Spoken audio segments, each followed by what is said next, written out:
Hey, it's Kelsey from Kingdom Fit Moms, and there's a lot of F's in this title, the Fit Moms formula to food freedom plus free challenge details. Anyway, I really like taking these phrases that we hear thrown around a lot, like food freedom, or even breaking that down into freedom and looking up what that actually means in the dictionary and discussing it. And I'm actually really curious what you think about when you hear food freedom. I often actually get a bad taste in my mouth about this term sometimes when I see people talking about it. Anyway, I want to have a discussion today with y'all, and I'll share some thoughts on it, and if you can relate, we'll walk through how you can get to that place of living in true food freedom that is honoring to God. And as you listen, go hop into the Kingdom Fit Moms free Facebook community and tell us what comes up for you and what this phrase means to you. All right, let's get started on our conversation. Hey, welcome to the Kingdom Fit Moms podcast, where we believe that you can go on a journey to lose weight for the last time. I know you've tried all the things and you may not believe me yet, but when you do weight loss the Kingdom Fit Moms way, everything changes. You're in the right place if weight is constantly on your mind, you're confused about food, you're missing out on memories, and maybe even putting your dreams off for another day because this weight struggle is no joke. We're a community and we're on a mission to invite God into this weight loss journey so you can shed the burden and shine your light. I want you to start living and believing in the version of yourself that heaven sees. Let's get started. Speaking of freedom, we have a challenge coming up, and y'all got to go sign up right now because it's going to be a lot of fun.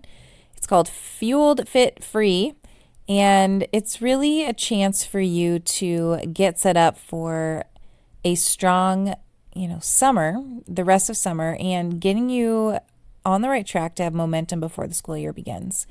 So yes, we're going to help you to see the scale drop, but more importantly, we're going to help you get your mindset right so that you are no longer confused about food or feeling hopeless or stuck in this diet roller coaster. We're getting you out. So go sign up right now in the show notes. You'll see a website to get in our challenge. We start Monday, July 15th, and we'll see you there. I think I've been thinking a lot about what freedom means because I have a toddler, and freedom can mean a variety of things for a toddler, but if you don't have freedom with boundaries, then it's just a mess. And we recently started swimming lessons with this gal, her daughter that I know, and it's just in her pool, private lessons, and she's really, really sweet, but she would ask my son, do you want to come in with me to practice floating? And of course he's like, no, because he was afraid. And so I made a comment to her, like, just don't give him a choice, just put him in. And then he loved it, and I sometimes struggle with food freedom and what that really means when we take it too far. And we're going to talk about that today, but we're all kind of like toddlers, right, to our Heavenly Father, in that He gives us boundaries and He gives us direction. And when we choose to live within those boundaries, life is better. And if only my 3-year-old would know that. And, anyway, if you have a 3-year-old, you get it. I just saw this reel my friend sent to me, and it was like what friendship is like in your 30s. And the first thing she said was, yes, my 3-year-old makes me cry. And I just laughed because I feel ya. Anyway, let's dive into talking about food freedom. So I looked up some different definitions from Google, frankly, of what food freedom is. And here's some of the different examples of what this says. So, number 1, to be free from food rules that control our lives in big or small ways. I liked that definition. I thought that was pretty good. The next was just relating food freedom to intuitive eating, which I think also has value.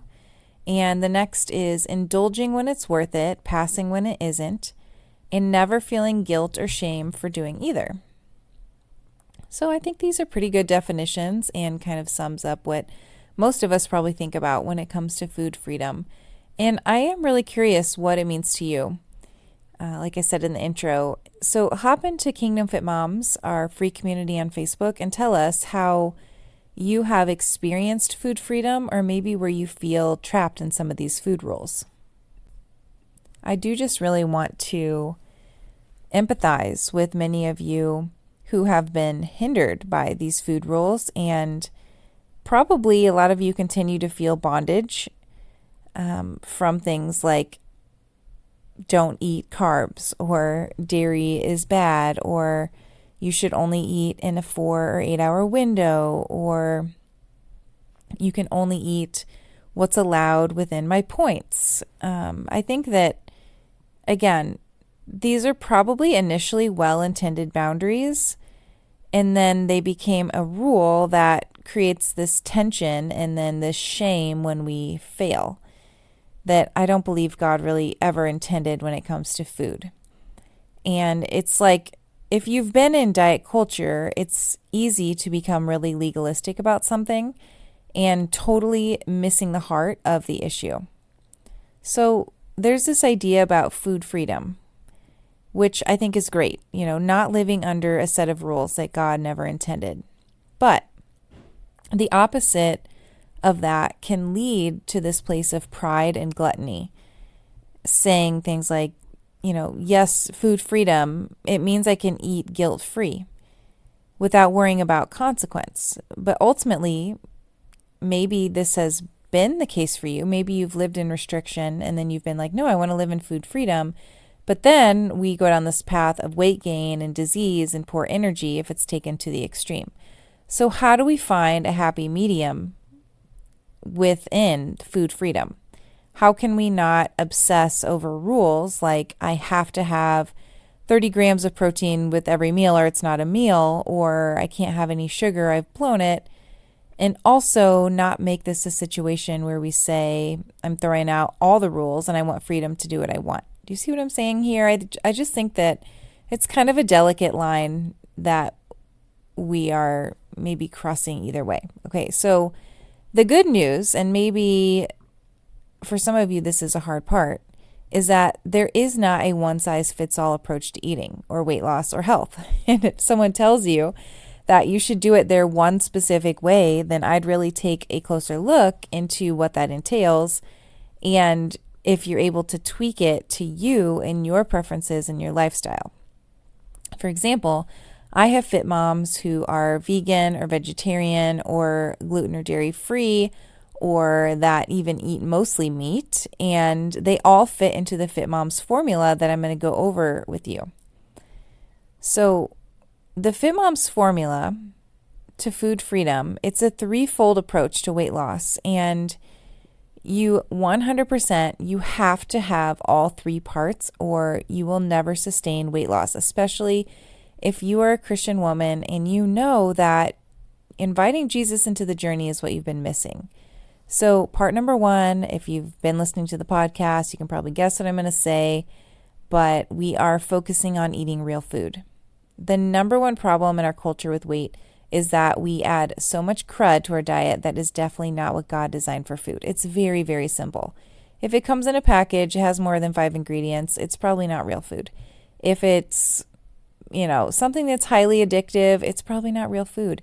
If it has an os at the end, Doritos, Cheetos, whatever, it's not real food, okay?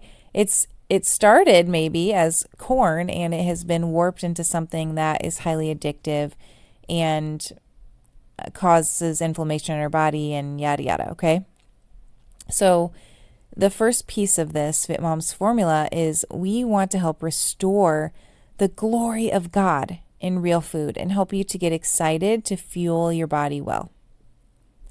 So it's not saying I have to eat all fruits and vegetables and meat and nuts and avocados and that's it. Because when you say it like that, it's very, it's not fun, right? But when we are restoring the glory of God in real food, and when we get to eat the food God created because it makes our life better, there's a shift, and we'll teach you how to get there. But part of this too is getting confident with cooking and spicing and feeding your family real food. And, a lot of women will say, well, I just don't like cooking. But I think the majority of the time it's because we don't feel confident in how to do that well or quickly, or we're trying to meet expectations that we're putting on ourselves that you don't need to do. Okay. So part number 2 is the implementation. So how do we actually make this whole health thing work? How do I actually live a healthy lifestyle day after day after day? So it's, how do I arrange my schedule? How do I manage my time so that we aren't wasting time? Hello, scrolling, social media. How do we change the way that we think so that our thoughts are aligned with our goals? How do we get rid of, I'm not a morning person thinking, or I'm not an athlete, or I hate vegetables, to believing that we can do this and that we're worth it and that we are able. If you're listening to this, you're probably a busy mom. So we have to get creative, right? You don't have hours to spend on fancy meals and long workouts. It's just not realistic. And so you can have this ideal, and maybe you've signed up for some sort of weight loss program, right? And they give you all the pieces of the puzzle, like you have to eat this many macros at this time of day in this window, okay? That's great, but if you also don't have help and coaching for how to actually do that and how to implement it and how to think in a way to get you to continue, then you will eventually fail, because you don't have the systems in place to make this work long term. So that's why I say that in our Fit Moms formula, we're simplifying food by eating real food, and then we have to coach you through how to implement this in your day-to-day life, the 4 main pieces that you have to have in your schedule for weight loss. And they're not all what you think. I'm a big advocate for resting and having fun and including that into your life for your weight loss journey. So again, you can't skip over this implementation piece and the practical piece of how do we make this work. Lastly, we have to teach you how to invite God into this journey. What does it mean to have Jesus at the center of your weight loss? Now, tomorrow's interview, if you are just at the edge of your seat, you've got to make sure that you're subscribed to this podcast so that you, if you're listening live, can listen to my interview tomorrow with Jill, because she talks about how identity has reshaped the way that she thinks about weight loss. And truly, this is the pinnacle of knowing that you're worthy, knowing that you are a daughter of the King, and that when hard things come along, you don't have to resort to eating as the solution. So number 1, we invite God in by getting clear on what it means to walk in true identity. And I've had women in my program who have been Christians for years and years, and they've never heard it put this way. And the shift in their heart when they relate their identity to their worth and their ability to live out abundant life in their health, it really does change things. And then if we're struggling to continue, and if we see bad fruit in our lives, we have to go dig up the bad roots. We have to figure out, why do I not want to make myself a priority? Or why do I continue to comfort eat? What am I actually seeking, and where did that begin? In my childhood, in a relationship, in a lie that was spoken over me, and where did I agree with that lie? And how can I declare truth over that? So as we go through this process of digging up the bad roots and walking in identity, then it gets fun, because we're living out our kingdom purpose free from this burden of excess weight. And so we get to dream again about, what is my purpose? What are you asking me to do, Lord? What is the vision and call on my life? And part of this too is declaring and speaking out a new story over ourselves. Like, we are the only person that can change your health is you. Nobody can fight for this for you. And not only are you fighting for you, but you're changing the story and the legacy of your family when you say yes. And so speaking that out and speaking truth and speaking scripture and believing in the promises of God over your life, these are all important pieces of the puzzle. So the formula, we take these three vital pieces of the puzzle. And when you do this in community and when you invite the Holy Spirit in, your heart is going to change. And you're no longer going to be in this battle with food. And you start seeing the bigger picture that God designed you for so much more than thinking about weight or food all the time. That's such it's bondage, right? Nobody wants to live like that. And you start realizing things like, I can live without my nighttime sweet treat because ultimately I feel better without it. And I can go to the Lord for comfort instead, or I can find non-edible ways to deal with this uncomfortable feeling. And you start getting excited about your workouts and seeing your body do things that you never knew they could do because you have had this inner transformation that you're worth it and that you can, in fact, accomplish hard things. And you start relaxing and resting more because you realize that your worth, it doesn't come from striving to be perfect. And instead, you get to focus on connecting with God and walking with Him in the cool of the day. And you seek out good food so that you aren't too tired or depressed to seek that connection with Him, which is the whole point, right? So yes, back to our conversation about food freedom. We do have freedom to eat what we want. And I do not eat 100% real food. And I love a good bowl of ice cream. And I, will have probably some, appetizer dips on the 4th of July or, whatever those things are that are considered fun foods every now and then. I'm not saying that you can never have those things, but we also have to remember that God has a better way of eating and His boundaries are good. And to get there, we have to go through this transformation process. And that's exactly what I teach you in my Fit Moms formula. It's not about perfection. It's not about 100% achieving these ideals, but it's this heart transformation that most of the time I want to choose God's better way. And that actually is food freedom.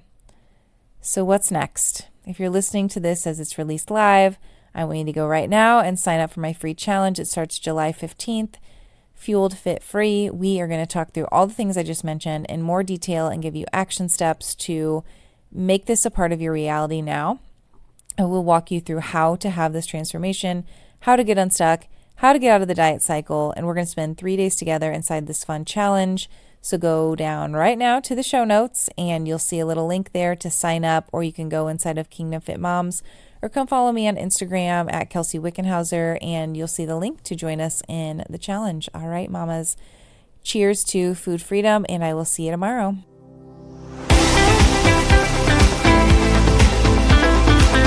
Hey Fit Mom, if this episode blessed you today and you can think of somebody else who's struggling in her weight loss journey, would you consider sharing this week's episode with her to give her a sense of hope? And then while you're at it, hop on over to our free Facebook community, Kingdom Fit Moms, for daily encouragement and support. Let's go shed the weight to shine the light.